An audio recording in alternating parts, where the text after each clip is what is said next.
जय हिंद साथियों, कैसे हैं आप सभी लोग। जय हिंद साथियों, कैसे हैं आप सभी लोग। आशा करती हूँ अच्छे होंगे। मिशन वर्ती चैनल पर आप सभी लोगों का हार्दिक स्वागत है। साथियों, जैसे कि हम संविधान की क्लास बहुत अच्छी तरीके से कर रहे हैं। क्लास 1 से लेकर क्लास 5 तक मैं आपको करा चुकी हूँ। डेमो से लेकर बेसिक तक हर एक चीज मैंने आपको बहुत अच्छी तरीके से समझाने की कोशिश की है। तो आज हम क्या पढ़ेंगे क्लास में? विविध। आज की क्लास हमारी विविध की क्लास होने वाली है। विविध की क्लास शुरू करने से पहले आज मैं आपको एक बार शुरू से लेकर जहां तक पढ़ाया है वो पूरा रिवीजन कराने की कोशिश करती हूँ, क्योंकि रिवीजन बहुत जरूरी है। प्रैक्टिस, मैथ और रीजनिंग के लिए प्रैक्टिस और जीएस और हिंदी के लिए रिवीजन अति आवश्यक है। तो रिवीजन जरूरी है तो करना पड़ेगा। तो देख लीजिए, मैंने आपको बताया था संविधान क्या है। संविधान वह डॉक्यूमेंट है, संविधान वह डॉक्यूमेंट है जिसके द्वारा किसी भी देश की शासन व्यवस्था को संचालित किया जाता है, किसी भी देश की शासन व्यवस्था को चलाया जाता है। वही हमारा क्या है? वही हमारा संविधान है। संविधान को हम रूल बुक भी कहते हैं। संविधान को हम रूल बुक भी कहते हैं। ठीक है, अच्छे से समझ गए? ठीक। अब हम पढ़ेंगे संविधान सभा के बारे में। संविधान सभा में सबसे पहले जो मांग की गई थी, जिनके बिल्कुल भी नोट्स नहीं बने हुए हैं वो अच्छी तरीके से लिख लें, जिससे कि उन्हें बिल्कुल भी दिक्कत ना आए। संविधान सभा की सबसे पहले जो मांग की थी वो किसने की थी भाई? 1895 ईस्वी में कर दी थी मांग बाल गंगाधर तिलक ने। किसने? बाल गंगाधर तिलक ने संविधान सभा की पहली मांग कर दी थी इन्होंने। ठीक है, यहां तक क्लियर? कोई दिक्कत तो नहीं? दिक्कत वाली बातें तो नहीं है? ठीक है। अब बात आती है कि इन्होंने एक बिल पेश किया था। इन्होंने एक बिल पेश किया था जिसका नाम था स्वराज विधेयक। क्या नाम था? स्वराज विधेयक। इस बिल का नाम था स्वराज विधेयक। ये बिल किसने पास किया? बाल गंगाधर तिलक ने। कब? 1895 ईस्वी में। यहां तक चीजें क्लियर? ठीक है। अब बात कर लेते हैं कि भाई प्रत्यक्ष रूप से, डायरेक्ट किसने बोल दिया था? इन्होंने तो बोला था अप्रत्यक्ष रूप से, अप्रत्यक्ष रूप से बोला था। और प्रत्यक्ष रूप से संविधान सभा की मांग किसने की? एम.एन. रॉय ने। इनको हम बोलते हैं मानवेंद्र नाथ रॉय। क्या बोलते हैं? मानवेंद्र नाथ रॉय। इन्होंने प्रत्यक्ष रूप से मांग की थी 1934 ईस्वी में। यहां तक चीजें क्लियर? कोई दिक्कत तो नहीं? ठीक है। प्रत्यक्ष रूप को ही हम बोलते हैं औपचारिक रूप। औपचारिक रूप। ठीक है, अच्छे से लिख लेना। औपचारिक या प्रत्यक्ष रूप हम इसको बोल देते हैं। ठीक है, यहां तक क्लियर? ठीक। अब देखो, जैसा कि मैं आपको बता दूं कि हम लोग तो मांग पे मांग करते रहे, लेकिन अंग्रेज वो किसी की सुनने वाली थोड़ी नहीं है। जैसा कि साथियों मैं आपको बता दूं कि हम लोगों पर राज किया था अंग्रेजों ने। ठीक है, हम लोग गुलाम थे, तो ये हम पर ऑर्डर चलाते थे और हमको इनके ऑर्डर को मानना होता था। ठीक है, यहां तक चीजें क्लियर हो गई। अब बात कर लेते हैं कि एक मैंने युद्ध के बारे में बताया था, द्वितीय विश्व युद्ध, जो शुरू हुआ था 1939 से लेकर 1945 तक ये युद्ध चला था। तो भारत में ये जो अंग्रेज थे, ब्रिटेन के जो अंग्रेज थे जो कि भारत में राज कर रहे थे, इन अंग्रेजों ने जनता से और सैनिकों से बोल दिया। क्या बोला इन्होंने? कि भाई तुमको युद्ध में शामिल होना है। युद्ध में शामिल होने के लिए बोल दिया, लेकिन कांग्रेस वालों को बताया नहीं। अंग्रेजों ने कांग्रेस वालों को बताया नहीं। जब कांग्रेस वालों को बताया नहीं, जनता से और सैनिकों से अनाउंसमेंट कर दी। भाई जनता सैनिकों के माध्यम से फिर कांग्रेस वालों को भी पता लगेगा। जब कांग्रेस वालों को पता लगा तो इन्होंने अपने पद से दे दिया इस्तीफा। कांग्रेस वालों ने अपने पद से दे दिया इस्तीफा। ठीक है, यहाँ तक चीजें क्लियर हो गई, हर एक चीज अच्छी तरीके से समझ आ रही होगी। और फिर जब इस्तीफा दिया, कांग्रेस ने इस्तीफा दिया, तो इस इस्तीफे में किस माध्यम से इस्तीफा दिया कि भाई तुम युद्ध में शामिल होने की बात हमारी सैनिक से बोल रहे हो, जनता से बोल रहे हो, क्या आपने हमसे थोड़ा भी बोला? क्या आपने हमसे पूछने की कोशिश भी की? तो इस वजह से युद्ध में ना तो जनता गई और ना ही सैनिक गए। इसका भी एक बहुत बड़ा कारण था कि कांग्रेस वालों ने मना कर दिया था जनता और सैनिकों से। किसके माध्यम से? न्यूज़पेपर के माध्यम से, टेलीविज़न के माध्यम से, और जो भी इन्होंने बैठक मतलब की थी उसके माध्यम से। तो जनता उस समय मानती थी इनकी बात। जब भाई जनता बात मान रही है तो वो क्यों जाएगी? वो बिल्कुल नहीं जाएगी। फिर जनता नहीं गई। ठीक है, जनता नहीं गई और ना ही कोई सैनिक गया। यहाँ तक चीज़ें क्लियर? ठीक। अब बात कर लेते हैं कि जब हम लोग द्वितीय विश्व युद्ध में नहीं गए, द्वितीय विश्व युद्ध में अंग्रेज हार रहे थे बुरी तरीके से। जब अंग्रेज बुरी तरीके से हार रहे थे तो अंग्रेजों ने प्रस्ताव भेजा जिसका नाम था अगस्त प्रस्ताव। ये भेजा था इन्होंने 8 अगस्त 1940 ईस्वी में।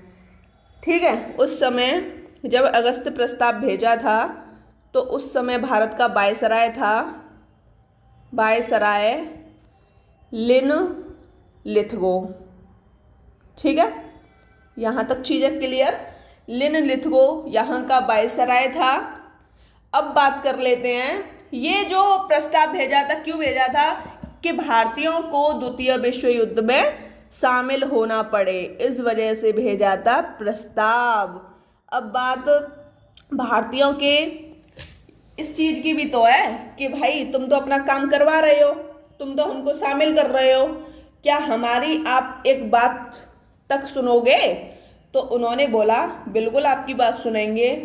तो उन्होंने बोला कि हम भारत का संविधान भारतीयों द्वारा बनाएंगे। भारत का संविधान किसके द्वारा बनाएंगे? भारतीयों द्वारा।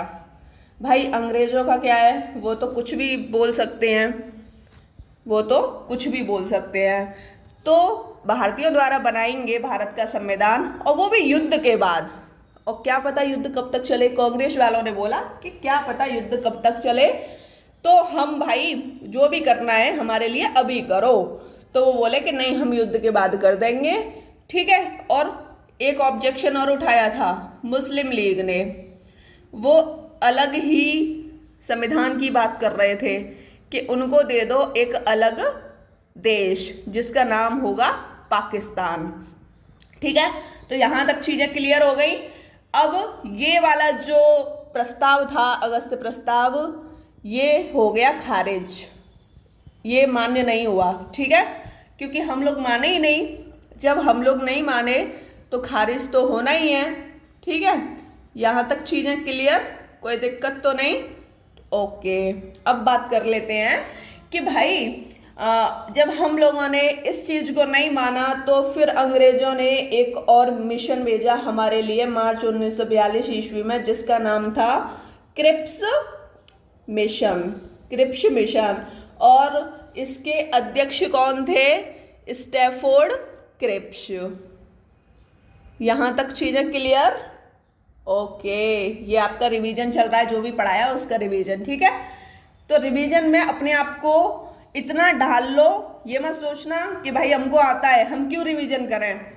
करना पड़ेगा, करना पड़ेगा, क्योंकि रिवीजन बिना तो कुछ भी नहीं है।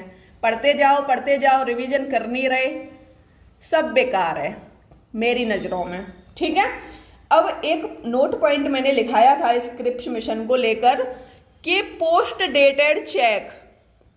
पोस्ट डेटेड चेक, इसको हम बोलते हैं उत्तर तिथीय चेक या बीते समय का चेक। ठीक है, ये किसने बोला था? ये महात्मा गांधी ने बोला था। क्यों बोला था? क्योंकि इस चेक में क्या कंडीशन थी कि जैसे मैं एग्जाम्पल दे रही हूँ, मुझे काम है, मुझे आज काम है कि भाई चंदन, मुझे बहुत काम है पैसों को लेकर, बहुत ज़रूरत है, तुम मुझे पैसे दे दो 10,000 रुपये। चंदन ने बोला ठीक है मैम, हम आपको पैसे दे देंगे, आप परेशान ना हो। मैं भी खुश हो गई कि हाँ चंदन मुझे पैसे दे रहे हैं। तो चंदन ने मुझे 10,000 का चेक दे दिया और ज़रूरत मुझे आज है, लेकिन चंदन ने चेक कौन सी तारीख का दिया है? आज कौन सी तारीख है? आज आपकी 17 तारीख है ना? यही तो है तारीख। और चंदन ने मुझे चेक दिया, लो मैम 20 तारीख का चेक है। तो ये चेक मेरे किस काम का? ये चेक मेरे किस काम का? इस वजह से ये वाला जो चेक था वो इसी कंडीशन का था। तो महात्मा गांधी ने इसको बोला पोस्ट डेटेड चेक, बीते समय का चेक। यहाँ तक चीज़ें क्लियर? ठीक है। अब बात कर लेते हैं कि ये वाला जो मिशन था ये हो गया फेल। ये वाला मिशन हो गया फेल। जब ये मिशन फेल हो गया था तो फिर इसके बाद कुछ तो आया होगा, इसके बाद भी आया होगा, लेकिन तब तक कहानी चेंज हो चुकी थी। 1939 से लेकर 1945 तक द्वितीय विश्व युद्ध चला था और एक मिशन आया था कैबिनेट मिशन। कैबिनेट मिशन, ये जो मिशन था ये मार्च, इम्पॉर्टेंट था है ना, मार्च 1946 ईस्वी में आया था ये वाला मिशन। अब ये मिशन आ तो गया, ये मिशन आ तो गया। 1945 तक जो सरकार थी इससे पहले, वो ब्रिटेन के जो पीएम थे वो कौन थे? चर्चिल। और ये बहुत कट्टरवादी था, ये कभी नहीं चाहता था कि भारत आज़ाद हो, ये हमेशा चाहता था कि भारत हमेशा गुलामी करे। ठीक है। और 1945 में ही ब्रिटेन के जो पीएम चेंज हो गए थे, उनका नाम था एटली। क्या नाम था? क्लीमेंट एटली। ठीक है, यहाँ तक चीज़ें क्लियर। अब ये जो क्रिप्स मिशन आया था इसके अध्यक्ष कौन थे? क्रिप्स मिशन के अध्यक्ष कौन थे? Sir Pethick Lawrence. Sir Pethick Lawrence, जो कि भारत के सचिव थे, भारत के सचिव थे। यहाँ तक चीज़ें क्लियर हो रही हैं? ठीक है। अध्यक्ष के साथ साथ 2 सदस्य भी थे। एक का नाम था एबी अलेक्जेंडर। एबी अलेक्जेंडर कौन थे? नौसेना मंत्री। ठीक। और बात कर लेते हैं दूसरे की, स्टैफोर्ड क्रिप्स, जो क्रिप्स मिशन को लेकर आया था भारत में। ये भारत में व्यापार बोर्ड का अध्यक्ष था। यहाँ तक चीज़ें क्लियर? कोई दिक्कत तो नहीं?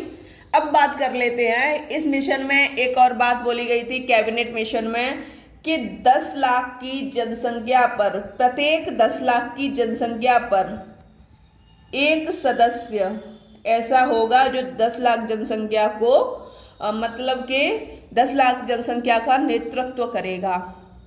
ठीक है, समझ गए ना? ठीक। अब संविधान सभा के गठन की बात कर लेते हैं कि संविधान सभा का गठन कब किया गया। संविधान सभा का गठन कब किया गया, इम्पोर्टेंट है। ठीक है, यहाँ से कहानी स्टार्ट होती है। संविधान सभा का गठन रिवीजन करने में अच्छा लग रहा है। 6 दिसंबर 1946 ईस्वी में संविधान सभा का गठन करा लिया गया था। यहाँ तक चीज़ें क्लियर? ठीक। जब गठन हुआ था तो सदस्यों की संख्या कितनी थी? गठन हुआ था तो सदस्यों की संख्या कितनी थी? कुल सदस्य कितने थे? कुल सदस्य कितने थे?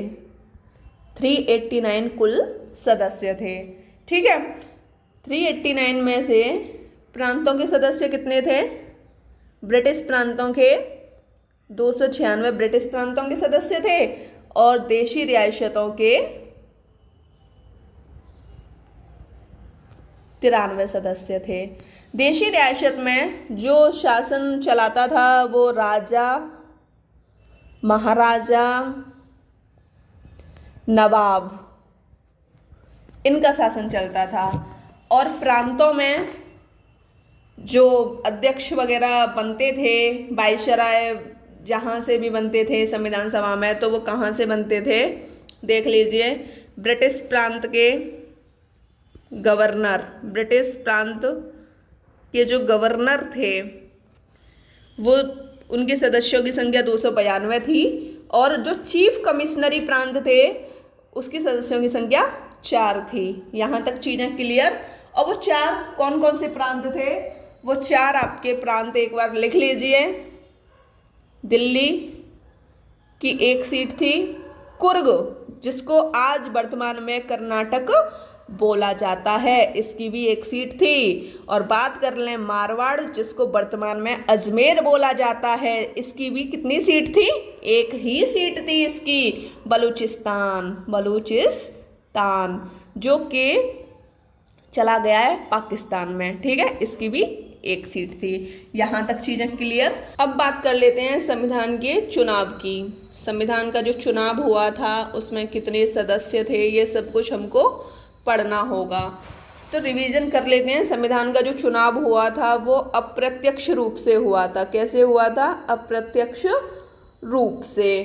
ठीक है, वोटिंग कैसे हुई थी? अप्रत्यक्ष रूप से।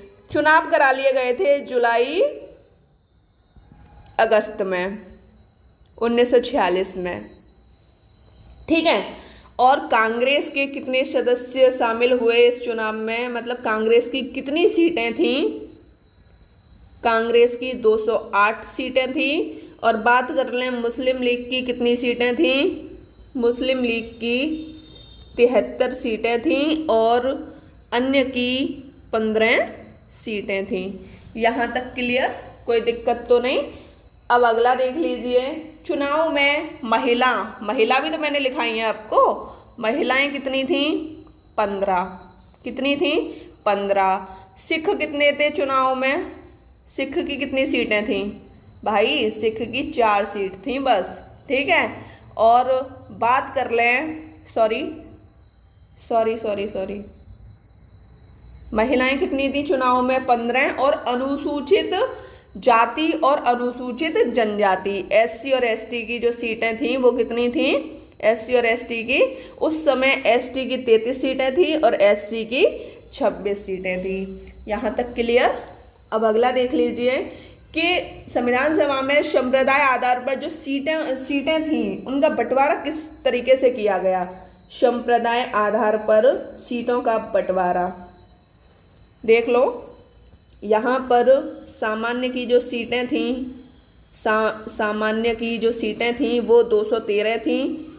और बात कर लें महिलाओं की 79, सिख की 4। ठीक है, सिख की 4, सामान्य की 213, महिलाओं की 79। यहाँ तक क्लियर, कोई दिक्कत तो नहीं किसी को? चलो कोई दिक्कत नहीं। अब अगला देख लीजिए, अगला भी तो देखना पड़ेगा। अब देख लो, प्रथम एंग्लो इंडियन कौन थे? बताइए जल्दी जल्दी। प्रथम एंग्लो इंडियन, पहले एंग्लो इंडियन कौन थे? इनका नाम था sir Frank Anthony. Sir Frank Anthony. ठीक है, यहाँ तक क्लियर। और पहले पारसी, मैं आपका रिवीजन करा रही हूँ इस वजह से मुझको ऐसा लिखना पड़ रहा है। पहले पारसी PH मोदी। पहले पारसी कौन थे? PH मोदी। अब बात कर लें एकमात्र मुस्लिम महिला कौन थी? तो ये बेगम एजाज रसूल थी। कौन थी? बेगम एजाज रसूल। एकमात्र मुस्लिम महिला बेगम एजाज रसूल थी। संविधान सभा की प्रमुख महिलाओं के बारे में पढ़ लीजिए। एक बार फिर से बता दूं, सुचेता कृपलानी ने कहाँ से इलेक्शन लड़ा? तो इन्होंने यूपी से इलेक्शन लड़ा था। विजय लक्ष्मी पंडित ने भी यूपी से इलेक्शन लड़ा था। मालती चौधरी की बात की जाए तो इन्होंने कहाँ से सीट हासिल की? कहाँ से सीट प्राप्त की? तो उड़ीसा से इन्होंने सीट को हासिल किया था। रेणुका राय की बात करूं तो पश्चिम बंगाल से ये इलेक्शन लड़ी थी। लीला रॉय भी पश्चिम बंगाल से लड़ी थी। एनी मस्करीनी की बात की जाए तो इन्होंने इलेक्शन लड़ा था ट्रावनकोर से। ठीक है, बेगम एजाज रसूल और कमला चौधरी की बात की जाए तो इन्होंने भी यूपी से इलेक्शन लड़ा था। राजकुमारी अमृता कौर ने कहाँ से इलेक्शन लड़ा था? तो इन्होंने मध्य प्रांत से इलेक्शन लड़ा था। ठीक है, हंसा मेहता की बात की जाए तो इन्होंने बम्बई से इलेक्शन लड़ा था।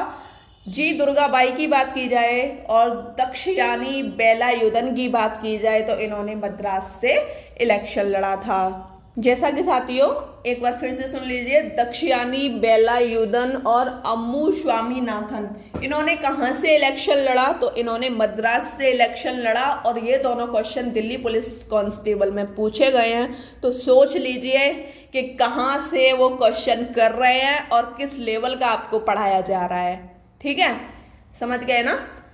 अब बात कर लेते हैं पूर्णिमा बनर्जी ने कहाँ से इलेक्शन लड़ा? तो इन्होंने उत्तर प्रदेश से इलेक्शन लड़ा। ठीक है, देखो जैसा कि मैंने आपको बताया था कि शासन क्या होता है। शासन वह प्रणाली है जिसके द्वारा किसी भी देश की व्यवस्था को संचालित किया जाता है, उसी को संविधान बोलते हैं। रूल्स एंड रेगुलेशन को ही बोला जाता है संविधान। ठीक है, शासन मैंने 3 प्रकार के बताए थे आपको।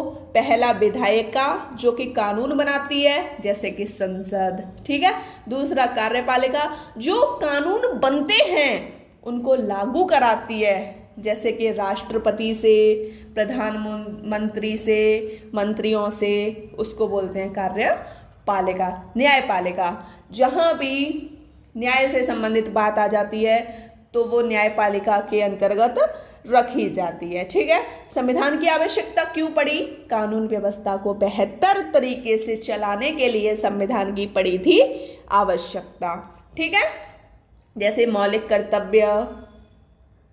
कर्तव्यों का अगर उल्लंघन होता है तो हम संविधान में सुप्रीम कोर्ट का दरवाजा खटखटा सकते हैं। ठीक है, अब अगला देख लीजिए, संविधान निर्माण के प्रयास।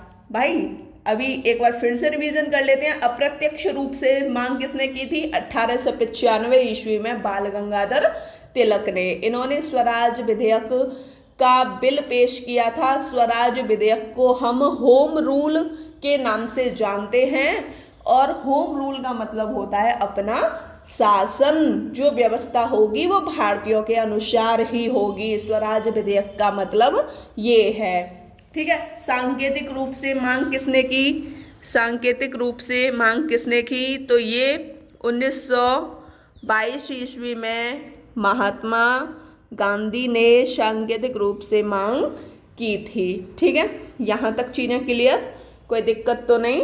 अब बात आती है कि दूसरी बार अप्रत्यक्ष रूप से मांग किसने की? दूसरी बार अप्रत्यक्ष रूप से मांग किसने की? पहली बार तो भाई बाल गंगाधर तिलक ने की अप्रत्यक्ष रूप से मांग। दूसरी बार किसने की अप्रत्यक्ष रूप से मांग? तो इसको भी आप अच्छे तरीके से देख लीजिए। दूसरी बार मांग की थी 1906 ईस्वी में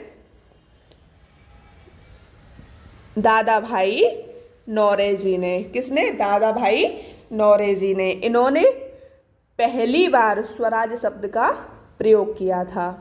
पहली बार इन्होंने स्वराज शब्द का प्रयोग किया था। अब एक क्वेश्चन यहाँ से बन जाता है कि बताइए स्वराज शब्द को किसने दिया?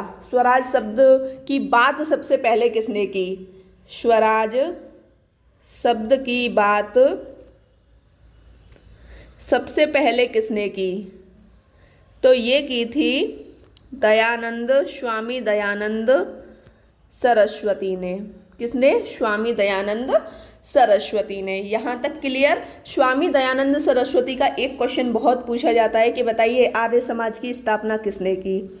आर्य समाज की स्थापना किसने की?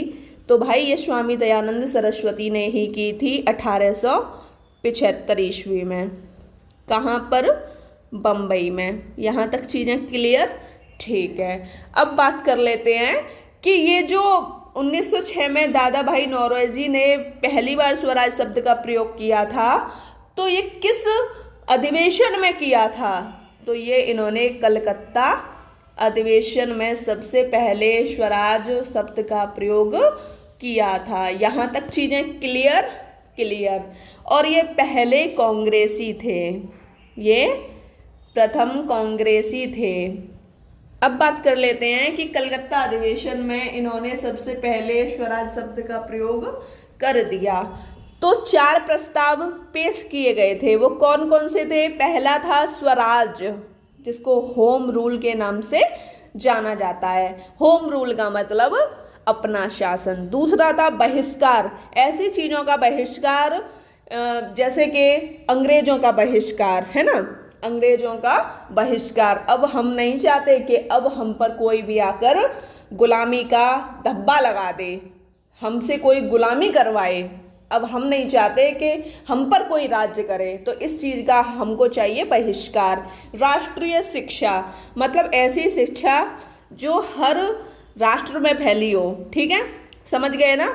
और बात कर लेते हैं कि स्वदेशी, स्वदेशी का मतलब है अपने देश में अपने लोग ही होने चाहिए, हमको बाहर के लोगों से अब कोई मतलब नहीं है, ठीक है। स्वराज की बात सबसे पहले स्वामी दयानंद सरस्वती ने बोली थी। अब सांकेतिक रूप से जो मांग की थी 1922 ईस्वी में महात्मा गांधी ने की थी। महात्मा गांधी ने यहाँ पर एक कथन दिया था। उस कथन में क्या बोला था? स्वराज भारतीय लोगों की इच्छा की अभिव्यक्ति होगा, न कि ब्रिटिश द्वारा किया गया उपहार, ठीक है। इसमें भी वही बोला गया है कि भारतीय लोगों द्वारा ही हर एक चीज का सॉल्यूशन होगा, हमको अंग्रेजों की आवश्यकता नहीं है। और ठीक है, हमको ऐसा उपहार नहीं चाहिए कि अंग्रेज बोले कि हाँ दे दी हमने आपको आज़ादी। किस पत्रिका में बोला था? तो ये हरिजन पत्रिका में बोला था, इसको लिख लेना। प्रत्यक्ष मांग किसने की? एम.एन. रॉय ने। एम.एन. रॉय को मानवेंद्र नाथ रॉय बोला जाता है, ये मार्क्सवादी विचारक थे, ठीक है। कांग्रेस ने अपना जो अधिवेशन किया था 1936 ईस्वी में, लिख लीजिए कांग्रेस के अधिवेशन, जिससे कि आपका रिवीजन अच्छे से हो जाए। 1936 ईस्वी में किया था लखनऊ में अधिवेशन, ठीक है। और 1937 ईस्वी में कांग्रेस का अधिवेशन हुआ था फैजपुर में। कहाँ पर? फैजपुर में। बात आती है 1938 की, तो ये अधिवेशन हुआ था हरिपुरा में। कहाँ पर? हरिपुरा में। अब आप देख लीजिए कि इन दोनों अधिवेशनों में क्या बोला गया था? वही संविधान की मांग। ये लोग हमारी कहाँ सुनने वाले थे? अंग्रेज, ठीक है। संविधान की मांग की गई इन दोनों अधिवेशनों में। और यहाँ के जो अध्यक्ष थे वो कौन थे? पीटी नेहरू, पंडित जवाहरलाल नेहरू यहाँ के अध्यक्ष थे। और जो हरिपुरा में अधिवेशन हुआ था वहाँ के अध्यक्ष कौन थे? हरिपुरा में जो अधिवेशन हुआ था यहाँ के अध्यक्ष थे सुभाष चंद्र बोस, नेताजी सुभाष चंद्र बोस, ठीक है। यहाँ तक चीज़ें क्लियर। लेकिन हरिपुरा में एक कथन दिया था, तो वो किसने दिया था? पंडित जवाहरलाल नेहरू ने कथन दिया था। लेकिन अध्यक्षता किसने की? सुभाष चंद्र बोस ने। यहाँ तक चीज़ें क्लियर। अब नेहरू का जो कथन था वो मैं आपको सुना दूं। आधिकारिक भाषण था इनका। स्वतंत्र भारत का संविधान बिना किसी बाहरी हस्तक्षेप के ऐसी संविधान सभा द्वारा निर्मित होगा जो वयस्क मताधिकार के आधार पर होगी, ठीक है। मतलब नेहरू ने अपने कथन में बोला था कि जो इसका संविधान बनेगा, हमारे भारत का संविधान बनेगा, स्वतंत्र होगा। मतलब कि हर एक इंसान स्वतंत्र होगा, उस पर गुलामी का थप्पा नहीं लगा होगा, एकदम स्वतंत्र होगा। और वो अपनी इच्छा के अनुसार मताधिकार कर सकता है, ठीक है। अपने हर उस सदस्य को चुन सकता है जो वो चाहता है, ठीक है। यहाँ तक चीज़ें क्लियर। और वयस्क मताधिकार के बारे में तो आप जानते ही हैं, 18 वर्ष की आयु या 18 वर्ष की आयु से ऊपर वाला व्यक्ति जिसका मतदाता सूची में नाम हो, जो वोट कर सकता है, उसी को बोलते हैं वयस्क मताधिकार। द्वितीय विश्व युद्ध के बारे में भी आपको बताया था, 1939 से लेकर 1945 तक चला। यहाँ पर अंग्रेजों ने कांग्रेस को नहीं बताया था, लेकिन कांग्रेस भड़क गई और कांग्रेस ने अपने नेताओं के साथ मिलकर साथ न देने की बात की, ठीक है। अब बात आती है गुट की। गुट में दो राष्ट्र थे, एक तरफ आपके धुरी राष्ट्र और एक तरफ आपके मैत्री राष्ट्र, ठीक है। धुरी और मैत्री राष्ट्र। धुरी राष्ट्र में जापान, जर्मनी जैसे देश थे, और मैत्री राष्ट्र में अमेरिका, हॉलैंड, ब्रिटेन, फ्रांस और आपका बेल्जियम जैसे देश थे। ठीक है, समझ गए ना। अब यहाँ पर हॉलैंड, फ्रांस और बेल्जियम बुरी तरीके से जापान ने हरा दिए। जापान ने इन तीनों देशों को बुरी तरीके से हरा दिया था। तो यहाँ पर हॉलैंड, फ्रांस और बेल्जियम के लोगों ने बोला कि कैसे भी करके भारत को ले आओ, भारत की जो सेना है उसको ले आओ, चाहे कुछ भी करना पड़े तुमको। तुमने अपने रिश्ते बिगाड़ रखे हैं, उनसे कैसे भी करके अपने रिश्तों को बना लो और युद्ध में उनको ले आओ, तभी हम जीत सकते हैं। तो तभी तो ये फिर हमारे लिए प्रस्ताव लेके आए। अगस्त प्रस्ताव हो गया और फिर उसके बाद आपका क्रिप्स मिशन हो गया, है ना। और फिर जब कैबिनेट मिशन आया तब तक तो युद्ध हो ही चुका था। कैबिनेट मिशन तो आपका 1946 में आया था, युद्ध आपका 1945 में ही समाप्त हो गया था। और फिर यहाँ पर ब्रिटेन के जो प्रधानमंत्री थे वो चेंज हो गए थे, तो वो खुद चाहते थे कि हाँ इनके लिए संविधान होना चाहिए, ये दर बदर भटक रहे हैं बेचारे। तो इस वजह से हमारी थोड़ी हेल्प भी हो गई थी। यहाँ तक चीज़ें क्लियर। अब बात कर लेते हैं कि संविधान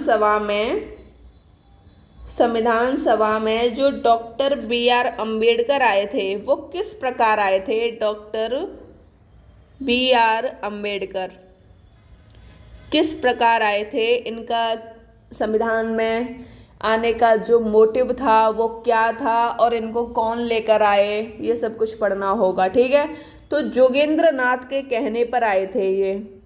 जोगेंद्र नाथ के कहने पर आए थे B.R. अम्बेडकर। पूर्वी बंगाल से इन्होंने इलेक्शन को लड़ा। कहाँ से? पूर्वी बंगाल से इन्होंने चुनाव लड़ा। अब बात कर लेते हैं ये जो पूर्वी बंगाल है ये कहाँ चला गया था। स्वतंत्रता के बाद ये पाकिस्तान में चला गया था। ठीक है, तो फिर यहाँ से ये संविधान में नहीं आ सकते थे क्योंकि ये तो पाकिस्तान में चला गया था। ठीक है, अब बात कर लेते हैं कि डॉक्टर B.R. अम्बेडकर नहीं आ पाए थे। फिर डॉक्टर राजेंद्र प्रसाद के कहने पर ये जो B.R. अम्बेडकर हैं ये पूना सीट से लड़े। कहाँ से? पूना सीट से। अब भाई पूना सीट पर आ तो गए ये डॉक्टर B.R. अम्बेडकर। इससे पहले कौन था? तो इससे पहले थे M.R. जयकर।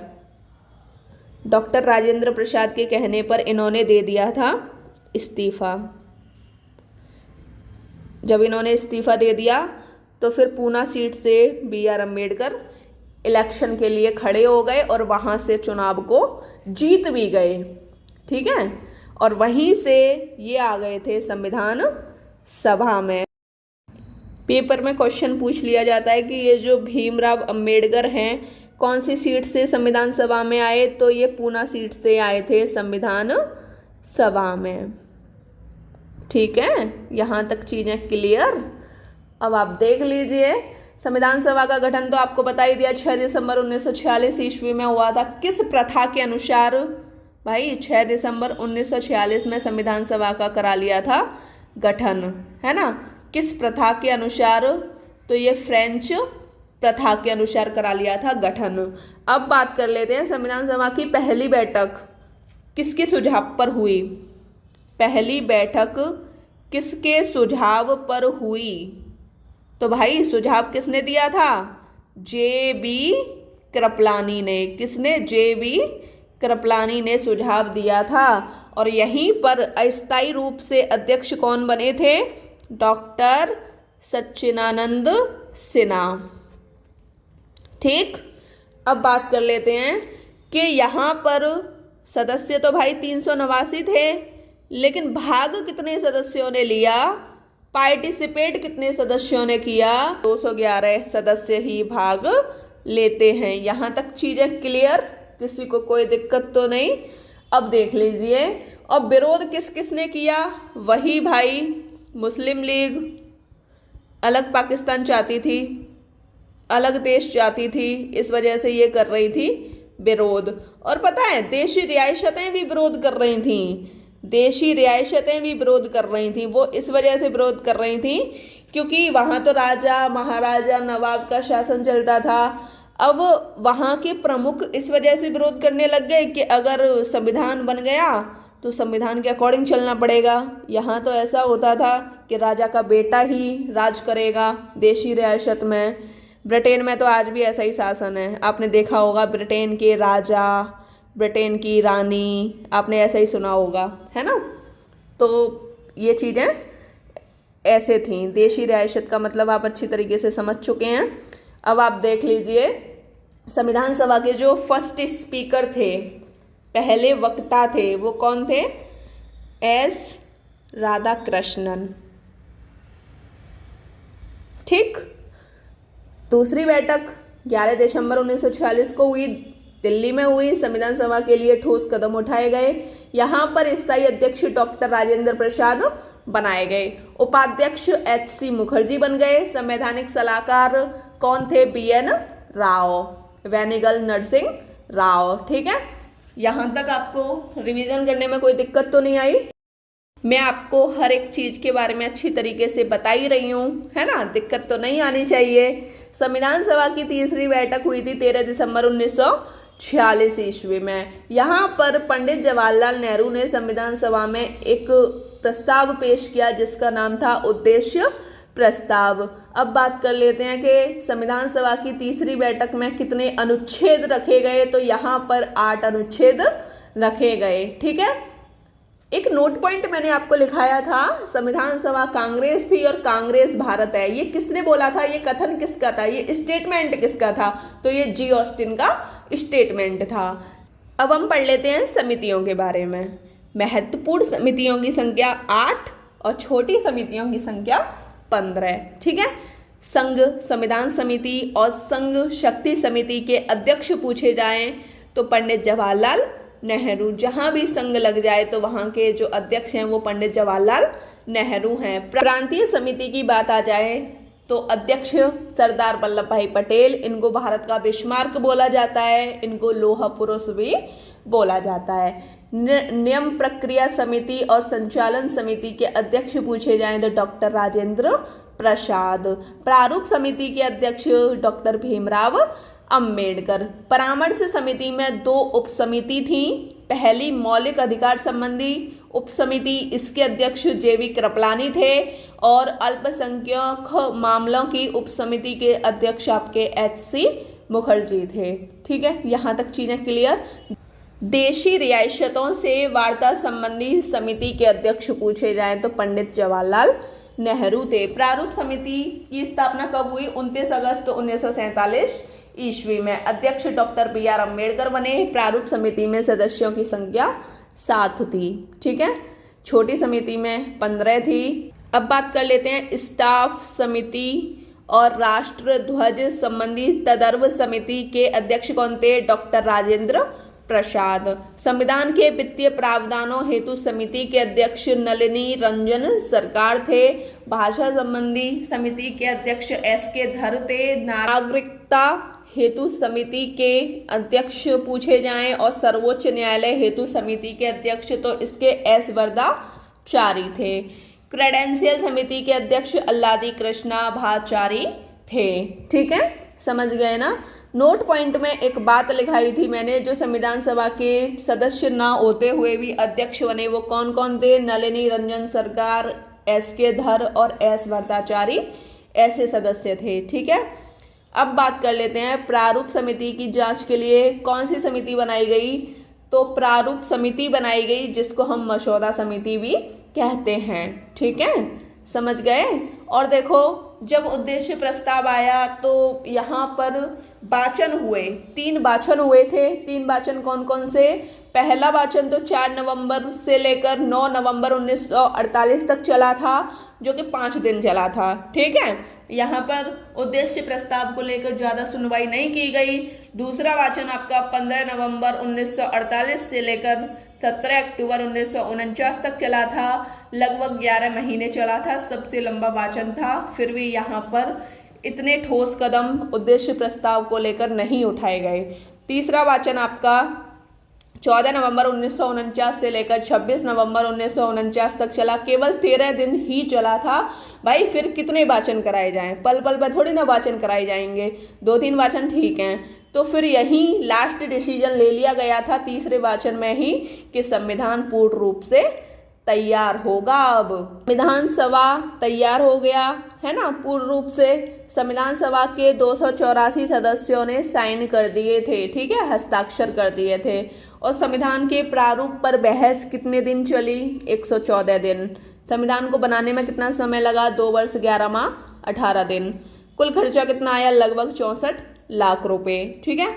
कुल कितनी बैठकें हुई? 105 बैठकें हुई। कितने दिन में? 165 दिन में। संविधान सभा की अंतिम बैठक कब हुई? तो ये जो अंतिम बैठक हुई थी 24 जनवरी 1950 ईस्वी में अंतिम बैठक हुई थी। और यहीं पर बने थे पहले राष्ट्रपति डॉक्टर राजेंद्र प्रसाद, ठीक है। पूरा रिवीजन मैंने आपको करा दिया है। अब हम करेंगे विविध। अब हम पढ़ेंगे विविध, जो कि दिल्ली पुलिस के एग्जाम में आए हुए हैं, ठीक है। तो आप देख लीजिए, यहाँ से क्वेश्चन आपके स्टार्ट होते हैं दिल्ली पुलिस के पेपर में आए हुए प्रश्न। पहला प्रश्न आप देख पा रहे हैं, विश्व का जो पहला संविधान है वो किस देश का है? तो आप देख लीजिए, हम्मुराबी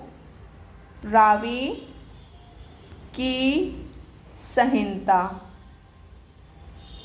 इराक देश का है, ठीक है। विश्व का पहला संविधान किसका है? तो हम्मुराबी की संहिता का है। किस देश का है? तो इराक देश का है। साथियों, अब आपका दूसरा क्वेश्चन है, विश्व में पहला लिखित संविधान किस देश का है? तो ये यूएसए का है। किस देश का है? यूएसए का। कब लिखा था इसने संविधान? 1787 ईस्वी में।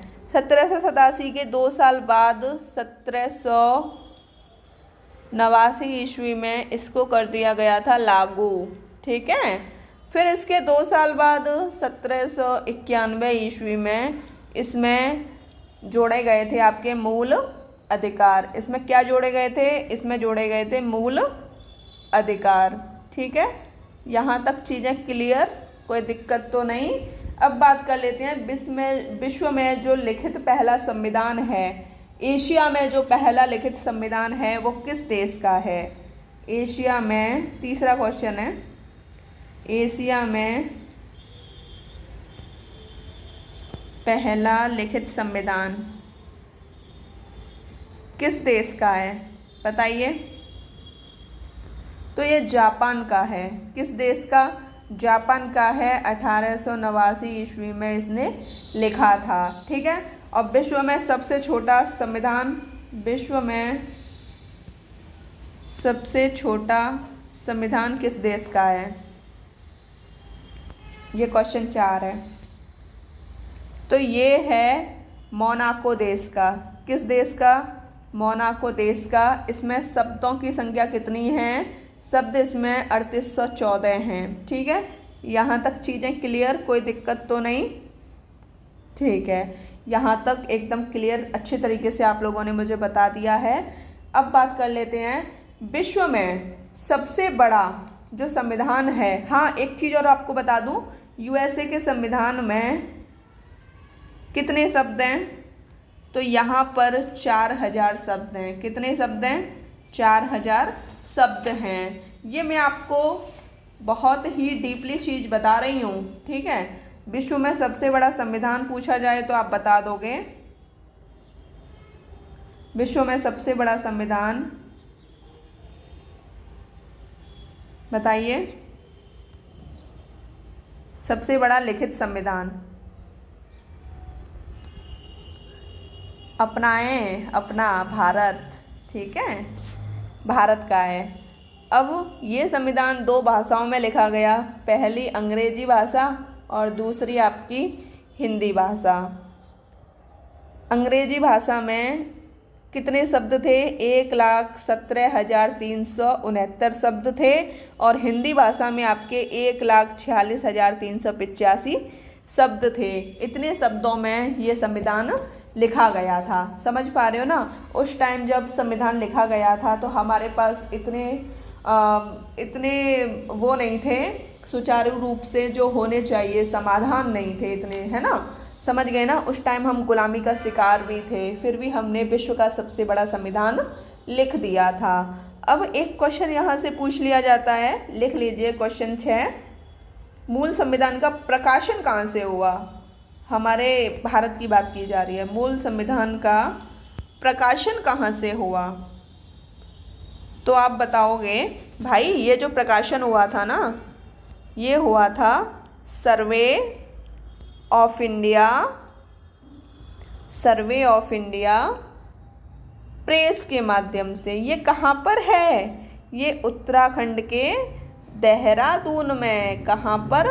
उत्तराखंड के देहरादून में। यहाँ तक चीज़ें अच्छे से समझ आ रही हैं? सर्वे ऑफ इंडिया प्रेस कहाँ पर है? उत्तराखंड के देहरादून में। वहाँ से ये प्रकाशित हुआ था। अब आप देख लीजिए कि ये जो मूल संविधान का प्रकाशन था 2022 से पहले तक, 2022 के पहले तक हीलियम गैस के चैम्बर में रखा गया था। हीलियम गैस के चैम्बर में रखा गया था। ठीक है, यहाँ तक चीज़ें क्लियर? चैम्बर में रखा गया था, लेकिन 2022 के बाद इसको कहाँ रखा जाने लगा? दिल्ली के संसद भवन में। कौन सी गैस में भाई? हीलियम गैस में तो आपने रख लिया। अब यहाँ पर भी तो कोई ना कोई गैस होगी, तो यहाँ पर थी आपकी नाइट्रोजन गैस। कौन सी गैस? Nitrogen gas. ठीक है, अब यह हीलियम गैस का जो चैम्बर था ये कहाँ पर था? ये भी आपको पता होना चाहिए। तो ये था आपका, हाँ बिल्कुल बताऊंगी, परेशान ना हो, ग्वालियर की सेंट्रल लाइब्रेरी में। ठीक है, 2022 के बाद ये दिल्ली के संसद भवन में रखा गया नाइट्रोजन गैस में। और 2022 से पहले मूल संविधान का जो प्रकाशन था वो कहाँ रखा जाने लगा? ग्वालियर की सेंट्रल लाइब्रेरी में। ठीक है, यहाँ तक चीज़ें क्लियर? अब एक चीज़ और आपको पढ़नी है बहुत अच्छी तरीके से, वो क्या है देख लीजिए। ये है कि अलिखित संविधान। क्वेश्चन 7, ऐसे कितने देश हैं जिनका संविधान अलिखित है? अलिखित संविधान वाले देश। क्या लिख दिया मैंने? चलो ठीक है, लिखते हैं सही से। अलिखित संविधान वाले देश।